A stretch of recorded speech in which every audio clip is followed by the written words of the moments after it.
आप सभी का दिव्य साधना चैनल में बहुत बहुत स्वागत है। आज मैं आपको बताऊंगी कि हिंदू शास्त्रों के अनुसार हमारे दो महान ग्रंथ हैं, एक रामचरितमानस, दूसरा श्रीमद् भागवत गीता। आजकल हम श्रीमद् भागवत की गीता की भूमिका की व्याख्या कर रहे हैं। आपसे निवेदन है कि आप इसी भूमिका का श्रवण अवश्य करें। ईश्वर अर्थात परम ईश्वर परम चेतना स्वरूप है। जीव भी ईश्वर का अंश होने के कारण चेतन है। जीव तथा भौतिक प्रकृति दोनों को प्रकृति बताया गया है, अर्थात वे परमेश्वर की शक्ति हैं, किंतु इन दोनों में से केवल जीव चेतन है, दूसरी प्रकृति चेतन नहीं है। यही अंतर है। इसलिए जीव प्रकृति परा या उत्कृष्ट कहलाती है, क्योंकि जीव भगवान जैसी चेतना से युक्त है, लेकिन भगवान की चेतना परम है और किसी को यह नहीं कहना चाहिए कि जीव भी परम चेतन है। जीव कभी भी या यहाँ तक कि अपनी सिद्धि अवस्था में भी परम चेतन नहीं हो सकता, और यह सिद्धांत भ्रामक है, अर्थात ऐसा कहना बहुत ही मूर्खतापूर्ण है कि जीव परम चेतन हो सकता है। वह चेतन तो है, लेकिन पूर्ण या परम चेतन नहीं हो सकता। जीव तथा ईश्वर का अंतर भगवान श्री कृष्ण जी ने भगवत गीता के 13वें अध्याय में बताया गया है।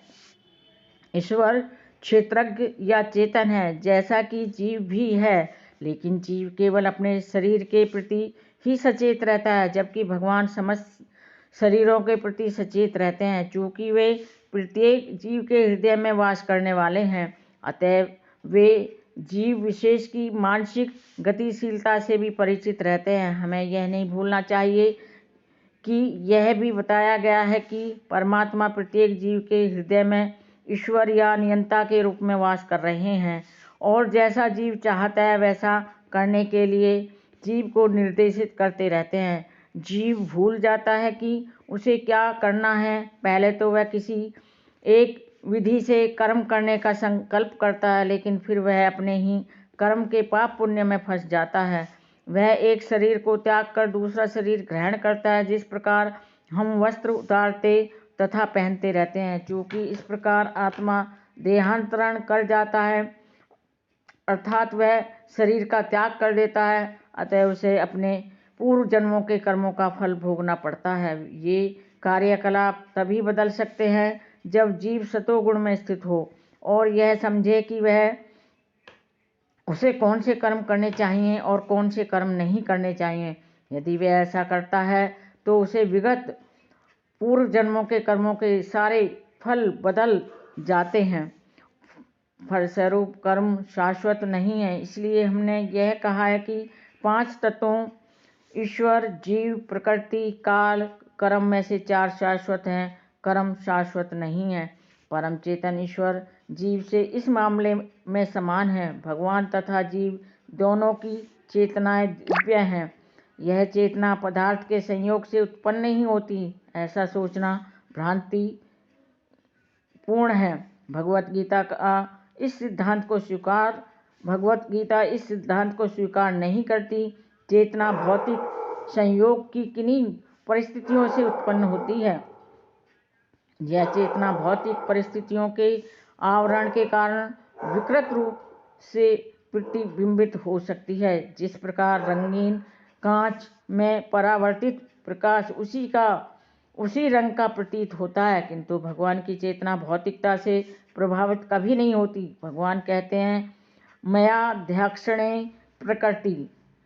जब वे इस भौतिक विश्व में अवतरित होते हैं तो उनकी चेतना पर भौतिक प्रभाव नहीं पड़ता। यदि वे इस तरह प्रभावित होते तो दिव्य विषयों के संबंध में उस तरह बोलने के अधिकारी नहीं होते, जैसा कि भगवत गीता में वे बोलते हैं। भौतिक कलमश ग्रस्त चेतना से मुक्त हुए बिना कोई दिव्य जगत के विषय में कुछ नहीं कह सकता।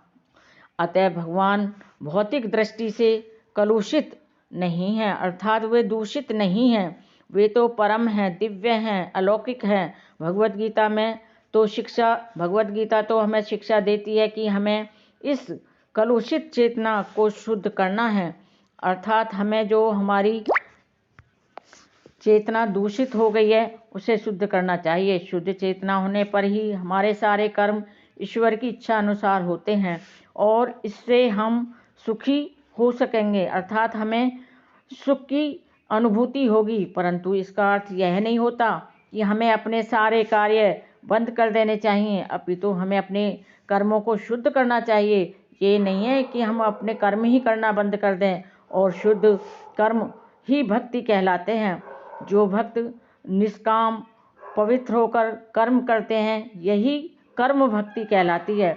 भक्ति में कर्म सामान्य कर्म प्रतीत होते हैं, किंतु वे कलुषित नहीं होते, अर्थात वे दूषित नहीं होते। एक अज्ञानी व्यक्ति भक्त को सामान्य व्यक्ति की भांति कर्म करते देखता है, किंतु ऐसा मूर्ख यह नहीं समझता कि भक्त या भगवान के कर्म अशुद्ध चेतना या पदार्थ से कलुषित नहीं होते, अर्थात दूषित नहीं होते। वे त्रिगुणातीत होते हैं। जो भी हों, हमें यह जान लेना चाहिए कि हमारी अभी चेतना कलुषित है, अर्थात हमारी जो चेतना है वह दूषित है। आज की श्रीमद् भागवत गीता की भूमिका की व्याख्या हम यहीं समाप्त करते हैं। आगे की व्याख्या हम कल करेंगे।